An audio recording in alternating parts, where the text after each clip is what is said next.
మనం మూసీ నది ఏదైతే హైడ్రా ఆక్రమణకి గురవుతున్న నదీ పరివాహ ప్రాంతం మూసీ నది ఉందో, ఏదైతే తెలంగాణ ప్రభుత్వం ముఖ్యమంత్రి రేవంత్ రెడ్డి ప్రతిష్టాత్మకంగా మూసీ ప్రక్షాళన చేయాలి అని చెప్పేసి ఎన్ని రాజకీయ ఒత్తిళ్ళు వచ్చినా దాని వెనకమాల ఎంత పెద్ద వ్యక్తులు ఉన్నప్పటికీ కూడా ఆ కట్టడాలన్నీ కూడా మూసీ గర్భంలో కడుతున్నారు.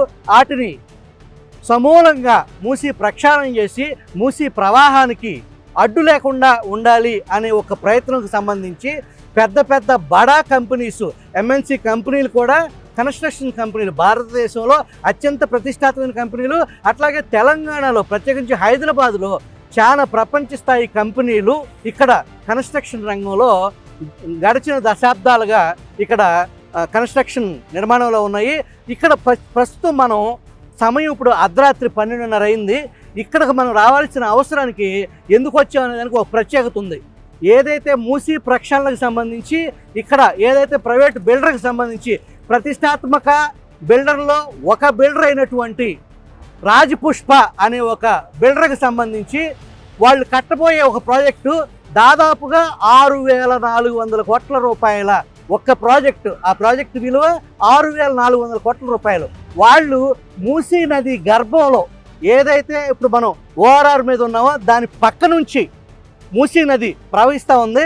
ఆ మూసీ నది ఎంట్రన్స్ని, ఒక బ్యాంకుని దాన్ని కబ్జా చేసి దానికి ఒక గేటు పెట్టేసి దాని లోపల వాళ్ళ సైటు, దానికి సంబంధించిన మూసీ నది ఒక బ్యాంక్ అంతా కబ్జాకు గురయ్యి అక్కడ డంప్ యార్డ్ లాగా చేసుకుని పూర్తి స్థాయిలో అక్కడ ఎటువంటి పబ్లిక్ యాక్సెస్ లేకుండా నదీ గర్భాన్ని కుదించేసి ఏదైతే ఆ మూసీ నది వెడల్పుని తగ్గించి ఆక్రమణకు గురి చేసి కన్స్ట్రక్షన్ చేస్తున్న పరిస్థితుల్లో హైడ్రాకి అధికారిగా ఎవరైతే చర్చలో వార్తల్లో తెలుగు రాష్ట్రాల్లో 2 రాష్ట్రాల్లో ప్రముఖంగా హైడ్రా పేరు చెప్తే వినిపించే పేరు రంగనాథ్.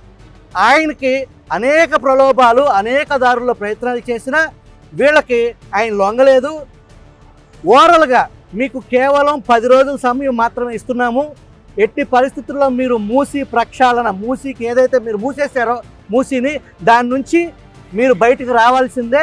కేవలం 10 రోజుల సమయంలో కనుక మీరు దాని నుంచి అక్కడ ఆక్రమణలు ఏదైతే నిర్మించారో దాన్ని మీరు కనుక పూర్తిగా మీ అంతటా మీరే తొలగించి కనుక బయటపడకపోతే మీ మీద చట్టపరంగా చర్యలు తీసుకుంటాం, మీ ప్రాజెక్టును ఆపేయాల్సిన పరిస్థితి వస్తుంది అని హెచ్చరిస్తే అర్ధరాత్రి సమయంలో ఆ మూసీ ప్రక్షాళనకి ప్రభుత్వ సంకల్పం, రేవంత్ రెడ్డి ఏదైతే కట్టుబడి ఉన్నారో అటువంటి ప్రభుత్వ నిర్ణయానికి, ప్రభుత్వ సంకల్ప బలానికి అంతే మద్దతుగా ఒక నిజాయితీ అయిన అధికారి, రంగనాథ్ అనే అధికారి చొరవతో, అతని ఆ దార్శనికతో ముఖ్యమంత్రికి దన్నుగా నిలిచి ఆ హైడ్రా చట్టాన్ని అమలు చేయటంలో అర్ధరాత్రి మూసీ ప్రక్షాళనకు సాక్షాత్తు ప్రెస్టీజియస్ రాజపుష్ప అనే ఒక రియల్ ఎస్టేట్ బ్రాండ్ వాల్యూ కలిగిన ఒక ప్రతిష్టాత్మక సంస్థ తన కబ్జా చెరల నుంచి తానే విడిపించేలాగా తన సొంత ఖర్చులతో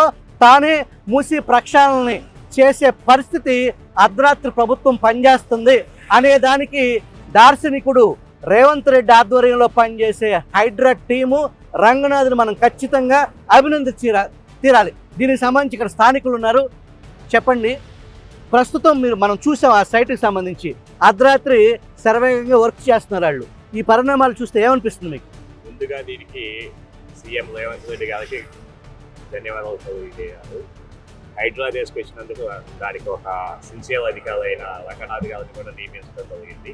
అతను కూడా చాలా సిన్సియర్గా పనిచేస్తున్నాడు. దానికి అతనికి భయపడి ఈరోజు రాజపుష్ప అనే సంస్థ తను ఏదైతే కబ్జా చేసిందో తన సొంత ఖర్చులతోటే, ఇంతకుముందు ఏంటంటే గత ప్రభుత్వాలు ప్రభుత్వ డబ్బుతో వాటిని అన్నింటినీ మాఫీ పనిచేస్తుండేది. ఇప్పుడు ఏంటంటే కంపెనీయే రాజపుష్ప తన సొంత డబ్బుతోటే తన ఏదైతే కబ్జా చేసిందో దాన్ని క్లియర్ చేసుకునే పరిస్థితి వచ్చింది. ఇది ఒక ప్రజాప్రభుత్వం, ఒక దమ్మున్న ప్రభుత్వం ఉండబట్టే ఇది సాధ్యపడింది. మీకేమనిపిస్తుంది ఈ పరిస్థితి చూస్తే? థ్యాంక్ యూ అండి. ఒక ఐటీ ఏరియాలో ఇంత గ్రేట్ ఇనిషియేటివ్ తీసుకోవటం, అందున అర్ధరాత్రి ప్రతిష్టాత్మకమైన ఈ రియల్ ఎస్టేట్ కంపెనీ తనకు తానుగా ముందలకు వచ్చి ఆక్రమణని తనకు తానుగా తొలగిస్తుందంటే ఖచ్చితంగా ఈ కాంగ్రెస్ ప్రభుత్వ విజయం అని చెప్పుకోవచ్చు. థ్యాంక్ యూ అండి. ఇది పరిస్థితి.